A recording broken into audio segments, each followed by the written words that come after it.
မိသားစုကိုစွန့်ခွာပြီးမျိုးကြီးပြကြီးမှာအလုတ်ကျန်းလုပ်နေတဲ့ဖေဖေအတွက်မီနာတယောက်ဘန်ကောက်မြို့ကိုထွက်ခွာဖို့ဆုံးဖြတ်လိုက်တဲ့အခါဘလို့ကျမဆိုးတွေနဲ့ရင်ဆိုင်ရမလဲကျေးလက်တော်ရွာလေးမှာမီနာဟာသူ့အမေနဲ့အတူပျော်ရွှင်စွာနေထိုင်ရင်းခြံထဲကဟင်းသီးဟင်းရွက်တွေကိုခူးဆွတ်နေကြပါတနေ့တော့အဖေအတွက်ဟင်းတွေခူးဆွတ်ပြီးအမေကလည်းဟင်းချက်ဖို့ပြင်ဆင်နေကြတယ်မီနာကအဖေကအမေချက်တဲ့ဟင်းဆိုအရန်ကြိုက်တာလို့ပြောတော့အမေကသဘောကျပြီးရင်နေခဲ့တယ်ဒါပေမဲ့ဖေဖေကတော့ဘန်ကောက်မြို့ကြီးမှာအလုတ်ကျန်းတွေလုပ်နေရပြီးအိမ်မပြန်နိုင်ပဲအကျွေးတွေနဲ့နှပန်းလုံးနေရတာကိုသူတို့မသိခဲ့ဘူးဒါကြောင့်မီနာဟာသူ့အဖေစီဘန်ကောက်ကိုလိုက်သွားဖို့ဆုံးဖြတ်လိုက်တယ်အဖေကတယောက်တည်းအလုပ်လုပ်ရတာပြင်ပန်းနေမှာသမီးကအဖေကိုကူညီပြီးကားကျွေးတွေမြ мян ဆက်နိုင်အောင်လုပ်ပေးမှလို့သူ့အမေကိုပြောခဲ့တယ်မီနာကဖုန်းဆက်ပြီးဘန်ကောက်ကိုလာနေပြီလို့ပြောတော့ဖေဖေကအရန်ပျော်သွားပေမဲ့သူ့သမီးလေးမျိုးကြီးမှာဘယ်လိုနေထိုင်ရမလဲဆိုတာစိုးရိမ်နေခဲ့တယ်မီနာကတော့အဖေအတွက်ထမင်းမှုတွေဟင်းတွေအများကြီးထုတ်ပိုးနေခဲ့ပါတယ်ဒါပေမဲ့အမေကတော့အဖေကားအစ်တစ်စီးဝယ်လိုက်လို့အကျွေးတွေပိုများလာတာကိုစိုးရိမ်နေခဲ့တယ်ဒီကားကျွေးတွေဘယ်တော့မှကုန်တော့မှလဲလို့အမေကညှိတွားနေခဲ့တယ်အဲ့ဒီအချိန်မှာမီနာကအမေကိုတစုံတရာတိုးတိုးလေးပြောလိုက်တယ်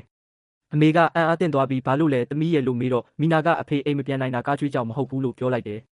မီနာရဲ့စကားကြောင့်အမေကပိုပြီးတုန်လှုပ်သွားခဲ့တယ်အဲ့ဒီအချိန်မှာကပြင်ဆိုတဲ့လူငယ်တယောက်ရောက်လာပြီးမီနာကိုကူညီပေးဖို့ကမ်းလှမ်းတယ်သူကလည်းဘန်ကောက်မြို့ကြီးမှာအလုပ်လာလုပ်တာပါ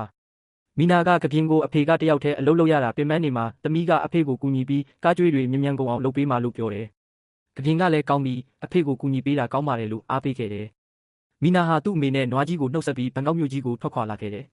သူ့မျက်နှာမှာတော့စိတ်သက်ကြံ့ခိုင်မှုနဲ့မျှော်လင့်ချက်တွေပြည့်နှက်နေခဲ့တယ်ဘန်ကောက်မြို့ကိုရောက်တော့မီနာဟာအလုပ်သမားတွေစုဝေးရာနေရာကိုရောက်လာခဲ့တယ်ကပြင်ကဒီနေရာကိုစွမ်ကစ်ပူလို့ခေါ်တယ်ထိုင်းနိုင်ငံရဲ့အကြီးဆုံးအလုပ်သမားဈေးကွက်ပဲကျေးလက်ဒေသကအလုပ်သမားတွေဟာဒီမြို့ကြီးမှာလာပြီးအလုပ်လုပ်ကြတယ်သူတို့ကလွတ်လပ်မှုကိုကြိုက်တယ်စက်ရုံတွေလိုစီကန်းတင်းကျပ်တာမျိုးမရှိဘူးတနေ့ကိုဘတ်900ကနေ1000ထိရတယ်လို့ရှင်းပြတယ်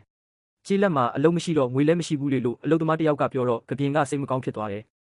ဘန်ကောက်မြို့ကြီးရဲ့အလုပ်ကျန်းတွေနဲ့ရင်ဆိုင်ဖို့မီနာတယောက်သူ့မိသားစုတပ်ပုံကိုဖုန်းထဲမှာကြည့်ရင်စိတ်သက်တွေခိုင်မာနေခဲ့တယ်သူ့မိသားစုအတွက်သူအသင့်ဖြစ်နေပါပြီ